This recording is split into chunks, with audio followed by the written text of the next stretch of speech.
One of the major focuses in Rabbi Sachs' writings and teachings and presentations is the focus on Tefillah, about how it opens up that relationship that we have with Hashem.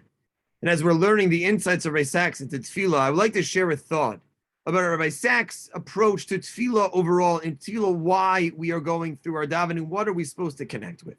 Rabbi Sachs says, if you look at the Gemara, we know that there are three tefillos we say on the average day, Shacharis, Mincha, and Mariv. And the Gemara tells us that there's a debate.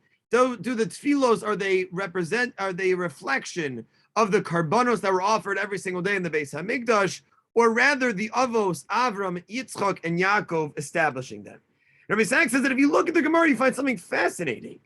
The Gemara, when telling us that Avram establishes the tefillah of Shacharis, Avram tikein tefillah Shacharis, that Yitzchak is tikein tefillas Mincha, and that Yaakov establishes Mariv, you'll notice the Gemara tells us that there are three very distinct psukim. And not only does each one of the avos have their own distinct pasuk that tells us that they davened, there is a word in each pasuk that means that the avos davened. But yet it's not lihitz palel, it's not that they davened. The pasuk says for Avram, vayashkem Avram baboker elam hakom asher amad sham. And the Gemara says Amidah here means tefillah. Yitzchak davens mincha, as the pasuk tells us, vayetze Yitzchak lasuach basada lifnos erev. And Yaakov davens mariv vayifga bamakom. The word vayifga means to daven. Says Rabbi Sachs, three avos, but three different words. Avram is amad, Yitzchak is lasuach, and Yaakov is vayifga. And explains Rabbi Sachs so beautifully that our approach to davening takes different vehicles. It gets us to different places. Avraham initiated his request for our Kadosh Baruch Hu. Says Rabbi Sachs, he was a creative religious personality. He met HaKadosh Baruch Hu. He sought out Hashem before Hashem sought out him.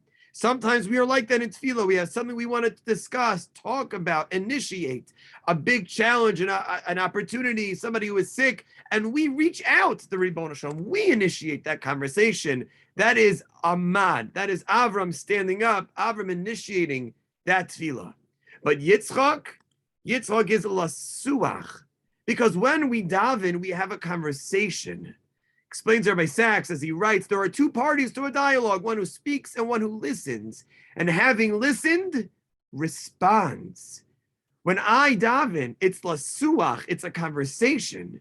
I know that I might be talking, but Hashem is listening. It's an important reminder for us when we have conversations that we should be listening to others.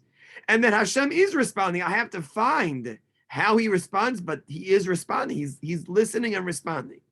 And then you have Yaakov.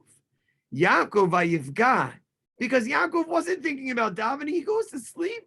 He's trying to run away. He's thinking about Lavan and about Esav, and all of a sudden, in his dream, in the middle of the night, he finds the Ribbono Shel Olam. Sometimes it's unplanned, unscheduled. It's not the routine, and all of a sudden, in the middle of a Tuesday Shachris, I find the Ribbono Shel Olam in a very meaningful way.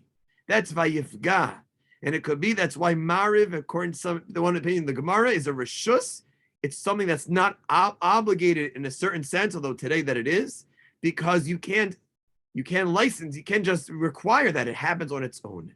So here we have, says Rabbi Sachs, three tefillos, Avram, Yitzchak, and Yaakov, each representing a different avenue into how we daven, into why we daven, whether it's I'm reaching out, but I'm having a conversation, lasuach, and ultimately through my tefillah, meeting the Ribbono Shel Olam.